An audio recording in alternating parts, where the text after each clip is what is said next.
Hey everybody, I'm Tom Vasel with another top 10 list of games from the road, and today we're talking about a top 10 games from the 70s.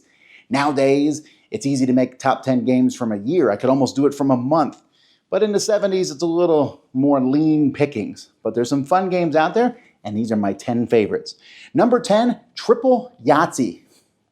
Let's take Yahtzee and triple it. Here's the thing. I think Yahtzee gets a bad rap, honestly. We have all these roll and write games out there now, games you roll dice and do stuff, and Yahtzee is pretty solid and, in fact, is better than a lot of modern ones. Triple Yahtzee is basically just Yahtzee 3 times. And so if I roll 5 ones, I get a Yahtzee. If I roll 4 ones, I might mark it off in the ones column, and if I roll 4 ones again, I might do it again. So I like that. It gave you more freedom. It's just a fun way to play Yahtzee. Number 9 is What's My Word? What's My Word is a very simple back and forth 2-player game where I'm trying to guess a word that you have and you're trying to guess mine. But we do that by guessing other words. They have to be actual words that are part of that word. And we get points every time we get letters in the right position. So you're both trying to figure out your opponent's word, but you're also trying to make words that give you points along the way. So it's clever word deduction, but also clever management. I think it's fun. You're trying to make a word that your opponent cannot make lots of little words out of, but it's harder than you think.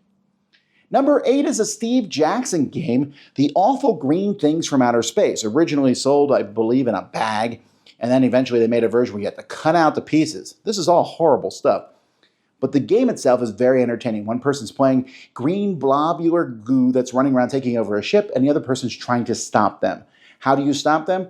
You don't know. You find a fire extinguisher, you find other things, and you use it on them, and then a random effect happens, and you're trying to work as fast as you can to find the item that takes them out, that actually destroys them.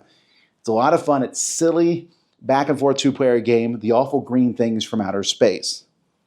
Also from Steve Jackson game, number 7, Ogre. And this is another 2-player game. A little bit different here. Originally came in a bag and then came in a gigantic box. One person is using a giant ogre, huge machine. Similar to a lot of science fiction has this fascination with this one giant machine, whatever it might be. Here it's an ogre, and the other person has, well, an army to go up against it. That's it. But it's really simple. It probably didn't need the mega reprinting that Steve Jackson did of it later on, but I think I prefer that to the one in a plastic bag. But either way, it's fun to have a very asymmetrical 2-player game, and that's Ogre. Number 6 is Rummy Cube. It took me many years to play Rummy Cube, and when I played it, I was kind of surprised. I'm like, this isn't really like Rummy as much as I thought it would be, and it's a very thinky game. Almost too thinky. I think if I play Rummy Cube with some people, there's a timer involved as you try to put together different numbers and things in the middle. But I do enjoy it. It's a deep, thinky game that I think has stood the test of time, Rummy Cube. Number 5 is Hare and Tortoise. This is a game in which you are racing around the track, but you also have to move backwards. Every time you move, you pay carrots, but each space you move is exponentially so many more carrots. But you can move back and get carrots. And then the spaces you land on are going to give you benefits. So you have to kind of weigh when to fall back and when to jump ahead. It's very mathy, but I don't hate it. Hare and Tortoise. Number 4 is Dune. Dune is made by the same folks who made Cosmic Encounter. They made a trilogy of games. We shall not mention the third one. But Dune, nowadays everyone plays Dune Imperium. And Dune is kind of a wonky game. It can be very long. It can be slightly long, depending on how it ends. It's been remade into a game called Rex from Fantasy Flight Games, and then remade back into the original Dune with expansions. But if you want to see the game, the Frank Herbert's novel come to life, Dune does a really good job. It has betrayal. It has back and forth. Very enjoyable game if you have the time. That's Dune. Number 3 is a Sid Sackson game. If you watch my 60s list, you'll see that there are many Sid Sackson games on it, and this is one of the best deduction games there is. Modern deduction games are fantastic, and they keep making them better all the time.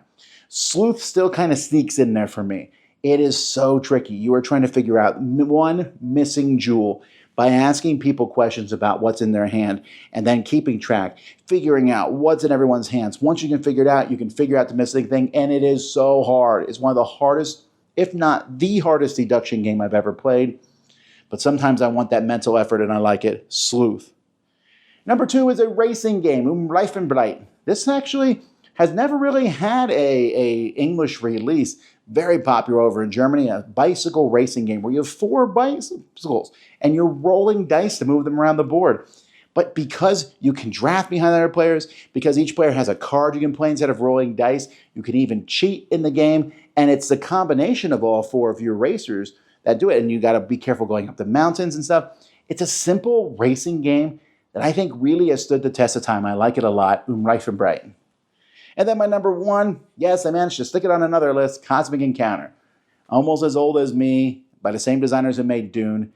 This game in which you are having an alien with a super secret, not a secret power, although you can play a version where you have a secret power, but a power that nobody else does.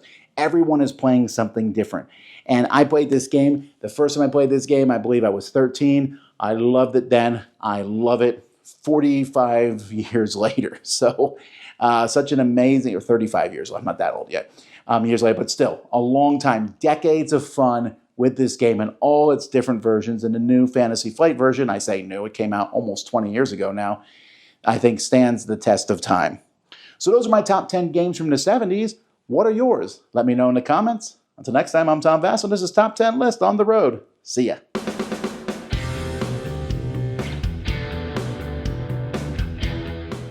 Hey everybody, thanks for watching this video. If you like this review or whatever you just watched, wasn't it amazing? Check out our channel, Dice Tower. We have all kinds of things. We review games, we do top 10s, we play games live. It's all about board games, but especially the people who play them. Check out Dice Tower YouTube channel.